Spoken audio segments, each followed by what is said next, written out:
नमस्कार दोस्तों, स्वागत है आप सभी का आज एक बार फिर से आपके अपने चैनल लर्निंग एम्पायर पर मेरी जानी अनु के साथ। And as you well can see on our screen, आज हम डिस्कस करेंगे कोविड-19 के ट्रीटमेंट के लिए ऑलरेडी जिन ड्रग्स का इस्तेमाल किया जा रहा है, तो बहुत डिटेल में इसके बारे में जानकारी लेंगे। So without any further delay let's start. और दोस्तों, आप सभी को पता होगा कि कोविड-19 के ट्रीटमेंट के लिए कई सारी कंपनियां जो हैं दुनिया भर में इसकी दवा की खोज करने में लगी हुई हैं। इसी के तहत दोस्तों कई सारे ड्रग्स ऑलरेडी हमारे सामने आ चुके हैं, जैसे रेमडेसिविर है, फेविपिराविर है या डेक्सामेथासोन है। तो इस तरीके के ड्रग्स के बारे में ये दावा किया जा रहा है कि ये जो ड्रग्स हैं ये कोरोना वायरस के ट्रीटमेंट के लिए कारगर साबित हो सकते हैं। There is no specific proven treatment for the novel corona virus yet. दोस्तों कई सारे ड्रग्स ऑलरेडी इस्तेमाल किए जा रहे हैं, ठीक है, लेकिन अभी भी कोरोना वायरस के ट्रीटमेंट के लिए एक सटीक ट्रीटमेंट, एक सटीक ड्रग का अभी भी बनना बाकी है। पेशेंट्स को वो ड्रग्स दी जा रही हैं जो किसी और बीमारी में इस्तेमाल होती थी। For example hydroxychloroquine. हाइड्रोक्सीक्लोरोक्विन एक ऐसी ड्रग है दोस्तों जो मलेरिया के इलाज में कारगर साबित होती है, लेकिन अब इसी ड्रग का इस्तेमाल कोरोना वायरस के इलाज के लिए भी किया जा रहा है। तो हम कह सकते हैं दोस्तों कि हाइड्रोक्सीक्लोरोक्विन है या रेमडेसिविर है, फेविपिराविर है, इन सभी का आप कोविड-19 के लिए इस्तेमाल कर सकते हैं, वो भी गवर्नमेंट की परमिशन से। लेकिन फिर भी ये जो दवाइयाँ हैं ये गेम चेंजर साबित नहीं हो रही हैं, इनसे उतना अच्छा रिजल्ट नहीं आ रहा है जितने की एक्सपेक्टेशंस की जा रही है। अब अगर मैं बात करूं इंडिया में जो जिस तरीके का ट्रीटमेंट चल रहा है, तो इंडिया में ऑफ लेबल यूज चल रहा है टोसिलिजुम का, और इसी तरीके से कन्वलेसेंट प्लाज्मा थेरेपी, इन दोनों का ऑफ लेबल यूज चल रहा है। इसी तरीके से हाइड्रोक्सीक्लोरोक्विन का भी इंडिया में कई सारे डॉक्टर्स इस्तेमाल कर रहे हैं। हाइड्रोक्सीक्लोरोक्विन दोस्तों कई वजहों से डिबेट में बनी हुई है। इसके ऊपर लैंसेट की एक स्टडी प्रकाशित हुई थी कुछ समय पहले। उस स्टडी में ये दावा किया गया था कि हाइड्रोक्सीक्लोरोक्विन से मोर्टालिटी रेट बिल्कुल भी कम नहीं हो रहा है। इसी को ध्यान में रखते हुए WHO ने इसकी टेस्टिंग पे रोक लगा दी थी, लेकिन फिर जब कुछ और रिपोर्ट्स हाइड्रोक्सीक्लोरोक्विन के फेवर में निकल के आई तो इस रोक को हटा दिया गया था। अब अगर मैं बात करूं यूनाइटेड किंगडम की, तो यूनाइटेड किंगडम में एक स्टेरॉइड का इस्तेमाल होता है जिसका नाम है डेक्सामेथासोन। डेक्सामेथासोन के बारे में ये कहा जा रहा है दोस्तों कि जो सीवियरली इल कोरोना वायरस के पेशेंट्स हैं उनमें डेथ रेट को डेक्सामेथासोन नाम के स्टेरॉइड ने बहुत कम कर दिया है। तो अब बात करते हैं उन ड्रग्स की, उन ट्रीटमेंट्स की जो कोविड-19 के लिए ऑलरेडी अवेलेबल हैं। तो पहला हमारा ड्रग है रेमडेसिविर। रेमडेसिविर जो है एक एंटीवायरल ड्रग है जिसका इबोला के ट्रीटमेंट के लिए इस्तेमाल किया जाता था, लेकिन अब इसी का इस्तेमाल कोविड-19 के ट्रीटमेंट के लिए भी किया जा रहा है। यूनाइटेड स्टेट्स में इसको जो है इमरजेंसी अप्रूवल मिला था कोविड-19 के ट्रीटमेंट के लिए। नेक्स्ट हमारा जो ड्रग है वो है फेविपिराविर। फेविपिराविर भी एक एंटीवायरल ड्रग है जो वायरल रेप्लिकेशन को कम करने के लिए इस्तेमाल किया जाता है। इसको एक एंटी इन्फ्लुएंजा ड्रग की तरह भी इस्तेमाल किया जाता है। इसको ओरिजिनली बनाया गया था जापान की कंपनी फ्यूजीफिल्म टोयामा केमिकल लिमिटेड के द्वारा। नेक्स्ट जो हमारा ड्रग है दोस्तों वो है डेक्सामेथासोन। डेक्सामेथासोन एक जेनेरिक स्टेरॉइड है जिसको इन्फ्लेमेशन कम करने के लिए दिया जाता है, यानी बुखार कम करने के लिए दिया जाता है। ये रूमेटिज्म, अस्थमा, एलर्जीज और कैंसर पेशेंट्स को भी ठीक करने के लिए इसका इस्तेमाल किया जाता है। प्लस जो नोजिया, कीमोग्राफी के बाद जो नोजिया होता है उसको भी कम करने या उसको हैंडल करने के लिए भी डेक्सामेथासोन का इस्तेमाल किया जाता है। नेक्स्ट है हमारी ड्रग हाइड्रोक्सीक्लोरोक्विन। हाइड्रोक्सीक्लोरोक्विन को सबसे पहले इंडिया में बनाया गया था मलेरिया के ट्रीटमेंट के लिए। इस ड्रग को disease modifying anti rheumatic drug भी बोला जाता है। तो दोस्तों ये एक आर्थराइटिस से रिलेटेड ड्रग है। जब जॉइंट पेन होता है तो उसमें उस पेन को कम करने के लिए या आर्थराइटिस को उसी लेवल पे रोकने के लिए हाइड्रोक्सीक्लोरोक्विन का इस्तेमाल किया जाता है। इससे आर्थराइटिस में भी अगर बढ़ोतरी नहीं होती है तो आर्थराइटिस उसी लेवल पे रहता है। अब अगर हम बात करें डिटेल में तो सबसे पहले हमारी ड्रग है रेमडेसिविर। अब बात करते हैं कि काम कैसे करती है ये। इसको बनाया गया था तो इसको सार्स कोविड 2 के वायरल रेप्लिकेशन को कम करने के लिए बनाया गया था। यानी जब हमारा जो कोरोना वायरस है ये जब लोगों के शरीर में एंट्री करता है तो एंट्री करते ही ये अपने आप को मल्टीप्लाई करना शुरू कर देता है और ये मल्टीप्लिकेशन कुछ दिन बाद हमें सामने आके दिखाई देता है। जब रेमडेसिविर बॉडी के अंदर जाती है तो एक ऐसी स्टेज होती है दोस्तों जब वायरस जो है अपने आप की कॉपी बनाना शुरू कर देता है और वो कॉपी भी अपनी कॉपी बनाना शुरू कर देती है, यानी कि ये वायरस जो है बहुत जल्दी मल्टीप्लाई होता है। तो अगर मैं बात करूं तो कोरोना वायरस आरएनए वायरस है और जब रेमडेसिविर बॉडी के अंदर एंटर करता है तो ये आरएनए वायरस के अंदर एंट्री कर जाता है। वायरस के अंदर एंट्री करते ही ये वायरस के स्ट्रैंड को रेप्लिकेट करने से रोक देता है, जिस वजह से वायरस का रेप्लिकेशन रुक जाता है और वायरस जो है वहीं पे अपना काम खत्म कर देता है, जिस वजह से व्यक्ति जो है कोरोना वायरस से ज़्यादा बुरी तरह से प्रभावित नहीं हो पाता है। वहीं यहाँ पे लिखा हुआ है कि जो ड्रग है ये प्रिवेंट करता है any other further copying leaving the RNA strand incomplete and unable to produce critical virus parts. तो यानी कि व्यक्ति के शरीर में यदि उस स्टेज पे रेमडेसिविर अंदर चली जाए जिस स्टेज पे वायरस अपने आप को मल्टीप्लाई करता है तो रेमडेसिविर एक रामबाण की तरह काम करती है और वायरस को मल्टीप्लाई ही नहीं होने देती है, जिस वजह से ये वायरस व्यक्ति को ज़्यादा बुरी तरह से अफेक्ट नहीं करता है। अब बात करते हैं कि किस व्यक्ति को ये दी जानी चाहिए, इसके बारे में रिकमेंडेशंस क्या है। तो DGCI यानी drug controller general of India ने रेमडेसिविर को अप्रूव किया है और ये जो है उन लोगों के लिए इस्तेमाल की जाती है जिनमें शक है या लेबोरेटरी कंफर्म केसेस हैं कोविड-19 के, और ये जो है अडल्ट और चिल्ड्रन दोनों के लिए ही इस्तेमाल हो सकती है। ऐसे लोग जो सीवियर डिसीज जिसके अंदर सीवियर डिसीज दिख रही है, कोरोना वायरस के सीवियर सिम्टम्स दिख रहे हैं। गाइडलाइंस के अकॉर्डिंग क्या है दोस्तों कि सिर्फ 5 दिन के लिए ही इसका इस्तेमाल किया जा सकता है, 5 दिन से ज़्यादा नहीं दिया जा सकता है। पहले दिन इसकी जो खुराक होगी वो 200 mg होगी और अगले दिन से बाकी दिनों तक 100 mg की डोसेज इसको बाकी 4 दिनों के लिए दी जाएगी। अब जो व्यक्ति प्रेग्नेंट महिलाएं हैं, बच्चे हैं 12 साल से कम के और सीवियर किडनी इम्पेयरमेंट जैसे जितने भी पेशेंट्स हैं उन सब को रेमडेसिविर नहीं दी जाएगी। तो ये था दोस्तों रेमडेसिविर के बारे में। अब बात करते हैं कि इसकी कॉस्ट कितनी है और इसको किसने बनाया है। तो दोस्तों इसको हेटरको हेल्थ केयर और सिप्ला इन दोनों ने बनाया है। ये दोनों ही अपना अलग अलग ड्रग जो है रेमडेसिविर का अलग अलग वर्जन लेकर आ रही हैं। हेटरो के बारे में बोला जा रहा है दोस्तों कि इसने कोवी4 नाम से रेमडेसिविर का एक वर्जन बनाया है और ये 100 mg के उसमें 100 mg के टैबलेट्स में अवेलेबल होगा। सॉरी टैबलेट नहीं, ये इंजेक्टेबल है यानी इंजेक्शंस के रूप में ये अवेलेबल होगा। इसकी जो कीमत है वो 5000 से 6000 पर डोज होगी। यानी हेटरो ने एक इंजेक्शन बनाया है कोरोना वायरस ट्रीटमेंट के लिए, उसका नाम है कोवी4 और कोवी4 जो है 5000 से 6000 पर डोज की रेट पे मिलेगा। सिप्ला के द्वारा जो बनाया गया है वो है सिप्रेमी। क्या नाम है? सिप्रेमी। सिप्रेमी जो है एक मेडिसिन है जो इंजेक्शन के लिए इस्तेमाल होगी और ये जो है 100 mg की होगी और इसकी कीमत अभी तक भी अनाउंस नहीं की गई है। नेक्स्ट हमारी ड्रग है फेविपिराविर। फेविपिराविर के बारे में बात करते हैं कि किस तरीके से काम करती है। तो नोवेल कोरोना वायरस आप सभी को पता है एक आरएनए वायरस है।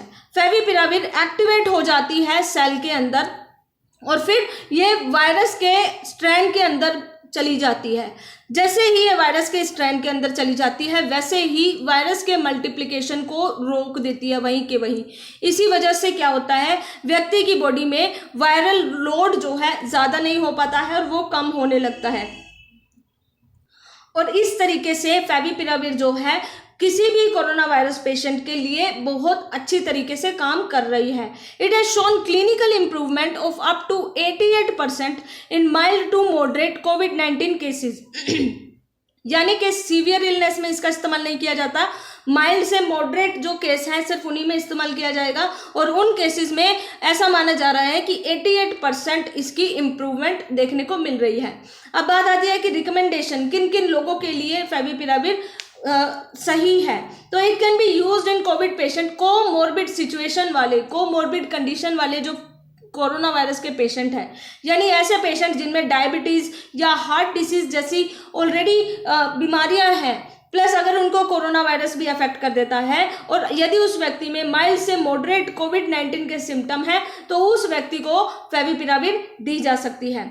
इससे क्या होता है कि 4 दिन के अंदर ही ये वायरल लोड को कम करने में कारगर साबित होती है। इसी वजह से ये फास्टर सिम्टोमेटिक रेडियोलॉजिकल इंप्रूवमेंट दिखाती है। रिकमेंडिंग डोज जो है दोस्तों 1800 mg पहले दिन के लिए दी जाती है और एक दिन में 2 बार 1800 mg की टैबलेट्स दी जाएंगी। इसके बाद बाकी जो दिन है उसमें 800 mg की टैबलेट्स दी जाएंगी दिन में 2 बार, और ये जो है 14 दिन तक लगातार दी जाएंगी। नेक्स्ट जो हम बात करते हैं दोस्तों, इसको किसने बनाया है और कितनी इसकी कॉस्ट है। तो फेविपिराविर को बनाने वाली कंपनी है ग्लेनमार्क फार्मास्यूटिकल्स। इसका हेडक्वार्टर आपको मुंबई में मिलेगा। इसने फेविफ्लू के नाम से फेविपिराविर दवाई जो है बनाई है। तो मार्केट में किस नाम से मिलेगी? फेविफ्लू के नाम से मिलेगी। पहली ओरल फेविपिराविर अप्रूव्ड मेडिकेशन है, इसको इमरजेंसी अप्रूवल मिला है और इसकी जो रेट है दोस्तों 103 रुपये पर टैबलेट की रखी गई है। नेक्स्ट हमारी जो मेडिसिन है वो है डेक्सामेथासोन। ये दवाई कैसे काम करती है? ये दवाई दोस्तों स्टेरॉइड है जो इन्फ्लेमेशन को कम करता है, ठीक है। और ये जो इन्फ्लेमेशन है यानी जो बुखार है हर किसी में नहीं दिखता है, कोविड-19 के कुछ पेशेंट्स में ये इन्फ्लेमेशन देखने को मिलता है। इस वजह से क्या होता है दोस्तों कि ये जो इन्फ्लेमेशन है, ये जो गर्मी है या जो बुखार है, जब हमारा इम्यून सिस्टम फाइट के दौरान ओवर रिएक्ट करता है तो इस वजह से हमारी बॉडी जो है गर्म हो जाती है, बुखार हो जाता है। एक ट्रायल हुआ था यूनाइटेड किंगडम में, इसमें रिजल्ट ये आया है दोस्तों कि डेक्सामेथासोन ने डेथ को बहुत कम कर दिया है कोविड-19 पेशेंट्स में। तो कितना कम कर दिया है? 1/3 कोविड-19 पेशेंट्स में इसने डेथ को कम कर दिया है। उन डेथ को जो क्रिटिकल इलनेस से पीड़ित व्यक्ति थे, जो क्रिटिकली इल लोग थे, यानी कि कोविड-19 के जो लास्ट स्टेज पे पहुंच चुके थे, वेंटिलेटर पे पहुंचने वाले लोग, उन लोगों में मोर्टेलिटी रेट को डेक्सामेथासोन ने कम कर दिया है, ठीक है। और it is categorized under corticosteroids which closely mimic cortisol. और अगेन दोस्तों इसको कैरेक्टराइज किया जा रहा है कोर्टिकोस्टेरॉइड के लिए, यानी कि जो कि ऐसे स्टेरॉइड जो कोर्टिसोल को क्लोजली मिमिक कर देते हैं, यानी इनके जैसे ही मिमिक्री करने लगते हैं, इन्हीं के जैसे ही हार्मोन बनाने लगते हैं। और कोर्टिसोल क्या है? ये एक ऐसा हार्मोन है जो ह्यूमन के माइंड की एड्रेनल ग्लैंड में से नेचुरली निकलता है, नेचुरली इसको प्रोड्यूस किया जाता है। अब बात करते हैं कि डेक्सामेथासोन के लिए रिकमेंडेशंस क्या है। 6 mg पर डे, एक दिन में 6 mg की गोलियां देनी है, जो कि 2104 पेशेंट्स पे 10 दिन तक ट्रायल चला था। इन लोगों को एक दिन में 6 mg की गोली दी गई थी। यूके की स्टडी ने कोई एविडेंस नहीं पाया है कि ये दवाई जो नॉन वेंटिलेटर पे पेशेंट हैं उनके लिए इस्तेमाल की जा सकती है, यानी माइल्ड से मॉडरेट जिनमें सिम्टम्स हैं उनके लिए ये दवाई जो है उतनी अच्छी कारगर नहीं साबित हो रही है। तो इंडिया ने जो है स्टेरॉइड्स इस्तेमाल करने शुरू कर दिए हैं मॉडरेट से सीवियरली इल पेशेंट्स के लिए। तो मॉडरेट से सीवियरली इल पेशेंट्स के लिए इंडिया ने स्टेरॉइड इस्तेमाल करना शुरू कर दिया है। हेल्थ मिनिस्ट्री की जो गाइडलाइंस है इसमें बोला गया है कि एक स्टेरॉइड है मिथाइलप्रिडेनिसोलोन, ये 3 दिन तक मॉडरेट सिम्टम्स वाले लोगों को दिया जाएगा और 5 से 7 दिन तक सीवियर इल लोगों को ये जो डोज है मिथाइलप्रिडेनिसोलोन की ये दी जाएगी। ये क्या है? ये एक स्टेरॉइड है। डेक्सामेथासोन दोस्तों इंडिया में इस्तेमाल नहीं किया जा रहा है। इसकी जो कंपनी है यूनाइटेड किंगडम जो है इसको बनाया है यूनाइटेड किंगडम के द्वारा, और इसकी जो कॉस्ट है वो 5 यूरो रखी गई है, यानी कि एक दवाई की कीमत 426 रुपये रखी गई है। सॉरी, एक कोर्स की कीमत 426 रुपये रखी गई है। इंडिया में ट्रीटमेंट प्रोटोकॉल का ये हिस्सा नहीं है और इसकी के जैसा जो इंजेक्शन है वो 10 रुपये में इंडिया में ऑलरेडी मिल रहा है। नेक्स्ट जो दवाई है बहुत ज़्यादा न्यूज़ में रही है, ये है हाइड्रोक्सीक्लोरोक्विन। इसके बारे में क्या रिकमेंडेशंस की गई हैं? इसके बारे में बोला गया है कि इसका इस्तेमाल प्रोफाइलेटिक ड्रग के रूप में इस्तेमाल किया जाता है और ये एक हेल्थ मिनिस्ट्री के द्वारा जो गाइडलाइंस जारी की गई है उसके हिसाब से बताया गया है कि ये जो दवाई है फ्रंट लाइन वर्कर्स के द्वारा, जैसे जो हेल्थ केयर स्टाफ है या जो पुलिस है या ऐसे लोग जो कोविड-19 पॉजिटिव के सीधा संपर्क में आते हैं, वो लोग इसका इस्तेमाल कर सकते हैं। This drug should be used as early in the disease as possible. जैसे ही कोरोना वायरस की डिसीज का पता चल जाता है वैसे ही इस ड्रग का इस्तेमाल करना शुरू कर देना चाहिए। और जिन लोगों में सीवियर डिसीज देखने को मिल रही है, सीवियर इलनेस देखने को मिल रही है, उन लोगों को इसका इस्तेमाल नहीं करना चाहिए। और इसका इस्तेमाल यानी इसको प्रिस्क्राइब करने से पहले ईसीजी करने की भी हेल्थ मिनिस्ट्री के द्वारा सलाह दी गई है। हाइड्रोक्सीक्लोरोक्विन के बारे में बात करते हैं। इसको कौन सी कंपनी ने बनाया है और इसकी कीमत कितनी है?